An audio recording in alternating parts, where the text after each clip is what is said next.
Bonjour, bienvenue à chacun pour ce temps de culte, un culte autour du thème du berger. C'est pourquoi nous lisons le psaume 23. L'Éternel est mon berger, je ne manque de rien. Il me fait reposer dans des champs d'herbes vertes. Il me conduit au calme, près de l'eau. Il me rend des forces. Il me guide sur le bon chemin pour montrer sa gloire. Même si je traverse la sombre vallée de la mort, je n'ai peur de rien, Seigneur, car tu es avec moi. Ton bâton de berger est près de moi, il me rassure. Tu m'offres un bon repas sous les yeux de mes ennemis. Tu verses sur ma tête de l'huile parfumée. Tu me donnes à boire en abondance. Oui, tous les jours de ma vie, ton amour m'accompagne et je suis heureux. Je reviendrai pour toujours dans la maison de l'Éternel. Nous lisons aujourd'hui dans l'Évangile selon Jean, au chapitre 10. Jésus se trouve à ce moment-là à Jérusalem à l'occasion de la fête de la dédicace du temple. Il dit « Mes moutons écoutent ma voix, moi je les connais et ils me suivent. Je leur donne la vie avec Dieu pour toujours, ils ne mourront jamais et personne ne pourra les arracher de ma main. Mon Père me les a donnés et mon Père est plus puissant que tout.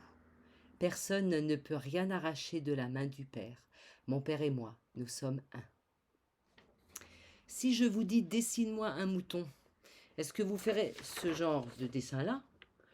Ou est-ce que vous utiliserez la vieille méthode de Saint-Exupéry qui consiste à dessiner ceci, un mouton dans une boîte, enfermé. C'est un peu l'image qu'on a des moutons de manière générale, des animaux absolument pas indépendants qui suivent leur berger ou qu'ils aillent au pâturage ou à l'abattoir. Quand on lit l'évangile selon Jean, il arrive qu'on ait la même impression concernant Jésus. C'est comme ça d'ailleurs que Jean commence son évangile avec ces mots qui viennent de la bouche de Jean-Baptiste d'après lui. Voici l'agneau de Dieu qui ôte le péché du monde. C'est ce que Jean-Baptiste dit à propos de Jésus. Et ça continue sur cette lancée dans le reste de l'évangile. Jésus dit souvent, il faut que je meure, il faut que je sois livré.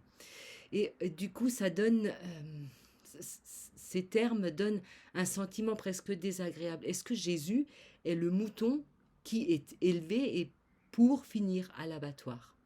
Est-ce que Jésus est le mouton de Dieu qui va être sacrifié pour que l'humanité soit sauvée? Le sang doit-il couler pour que la colère de Dieu soit apaisée? Comme si c'était écrit que Jésus n'avait pas le choix, qu'il était venu pour ça. Il va à l'échafaud parce que c'est le terme exigé par Dieu lui-même. Il faut qu'il se sacrifie pour le bien ou pour le salut de l'humanité. C'est vrai que l'évangile selon Jean est parfois lu de cette manière, comme si Jésus avait une chape de plomb qui le suit toute sa vie, et on sait très bien quel est le terme, il ne peut pas y échapper, c'est écrit. Il n'y a pas de discussion, pas de choix possible. Il est l'agneau de Dieu qui ôte le péché du monde, il doit donc se sacrifier et apporter à Dieu le sang exigé pour faire la paix avec l'humanité. Pourtant, dans ces lignes, dans ce 10e chapitre de l'Évangile, c'est pas du tout de cette manière que Jésus parle de lui-même. Il se présente comme le bon berger. Il est le berger, il n'est pas le mouton. Et même le bon berger. Pas celui qui utilise le troupeau pour servir ses intérêts, comme il y a des exemples dans l'Ancien Testament. Hein. Les responsables du peuple se sont parfois comportés de cette manière-là avec le peuple dont ils avaient la charge. C'est le bon berger. En fait, le terme en grec est kalos, qu'on connaît à peu près parce que ça a donné par exemple la calligraphie, l'art d'écrire. Donc il faudrait presque traduire par le beau berger, pas le bon, le beau. Alors du coup, la vie avec ce beau berger devient non pas une manière de se comporter comme il faut selon la morale, hein, selon le bien, mais et pas non plus une vie sacrifiée pour le plus grand bien, mais une vie qui est belle, qui est juste, harmonieuse et vraie. Une vie créative, une vie pleine de vie, une vie en abondance. C'est ce que Jésus dit, je suis venu pour que vous ayez la vie en abondance. Il le dit dans ce même évangile. Et dans le texte que nous avons lu, mes brebis entendent ma voix, je les connais, Elles me suivent et moi je les conduis vers la vie qui n'a pas de fin. Personne ne les arrachera de ma main. Ce berger-là ne va pas vers la mort par grandeur d'âme ou parce que l'humanité a besoin de sacrifices en vue du salut. Ce berger-là n'enferme pas son troupeau dans un enclos où certes il est en sécurité, mais il est enfermé quand même. Ce berger nous dit la suite de ce texte, ce berger emmène ses moutons, ses brebis au loin. Il ouvre la porte pour qu'elles sortent et pour qu'elles aillent plus loin.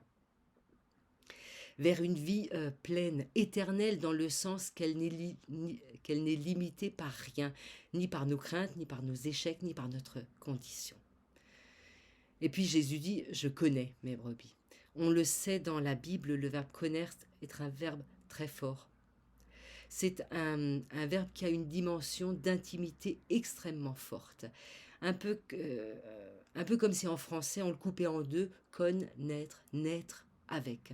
Il y a vraiment cette idée de proximité extrêmement forte. L'attachement, cette connaissance dont parle Jean et dont il parle tout au long de son évangile, et de cette nature. Il ne s'agit pas seulement d'effusion, d'émotions, de sentiments, mais un amour qui persiste. Aimer l'autre consiste à réfléchir à la manière, à ce qu'on peut faire pour être l'artisan du bonheur de l'autre. L'amour de Jésus et le don de sa vie répondent précisément à cette définition. Faire notre bonheur, provoquer la vie en abondance, celle qui n'a pas de limite pour nous. Jésus dira plusieurs fois dans les discours qui vont commencer assez vite à la fin de l'évangile selon Jean, qu'il donne sa vie. Personne ne me l'ôte, dit-il, je la dépose de moi-même. Alors on ne peut plus dire que c'est malgré Jésus que ça se passe ou qu'il est obligé d'en arriver là. On ne peut plus dire qu'il subit la mort. Au contraire, il dispose de sa vie et il choisit de la déposer. L'évangéliste Jean est celui qui insiste le plus sur cette affirmation « Je dépose ma vie », Jésus le répète. C'est un don sans limite et sans attente de réponse, sans attente de contrepartie, un don pur et entier. Alors Jésus n'est pas le mouton de Dieu qui va être livré pour mourir. Jésus dépose sa vie pour que nous ayons la vie. C'est cette promesse qui est faite aux croyants dans l'évangile selon Jean. Le croyant est emmené plus loin. Il est emmené pour voir une autre vie, une vie plus pleine, plus forte, abondante. Est-ce qu'on réalise seulement la portée de ces paroles que Jean nous rapporte? Est-ce qu'on réalise qu'il n'y a pas de règles à respecter, il n'y a pas de manière d'être pour être en accord avec Dieu? Il n'y a rien à donner. Il y a là seulement un don entier et gratuit. C'est ici que la notion de grâce dont on parle souvent prend tout à fait son sens. Il n'y a rien à faire, il y a tout à vivre. C'est un don pur et totalement gratuit pour que nous vivions. Quelle belle promesse. Mon âme bénit le Seigneur, que tout ce qui est en moi bénisse son saint nom. C'est lui qui pardonne toutes mes fautes, c'est lui qui guérit toutes mes infirmités, c'est lui qui arrache ma vie à la tombe, c'est lui qui me couronne de bonté et de miséricorde. Je louerai le Seigneur tant que je vivrai, je célébrerai mon Dieu tant que j'existerai. Amen. Sur nos chemins escarpés et sur nos grandes routes, dans nos maisons et au cœur du monde, parmi nos frères ou au milieu d'inconnus, où que nous soyons, Dieu est là. Où que nous soyons, il nous accompagne. Il nous aime et garde nos pas. Allons en paix. Et bon dimanche à tous.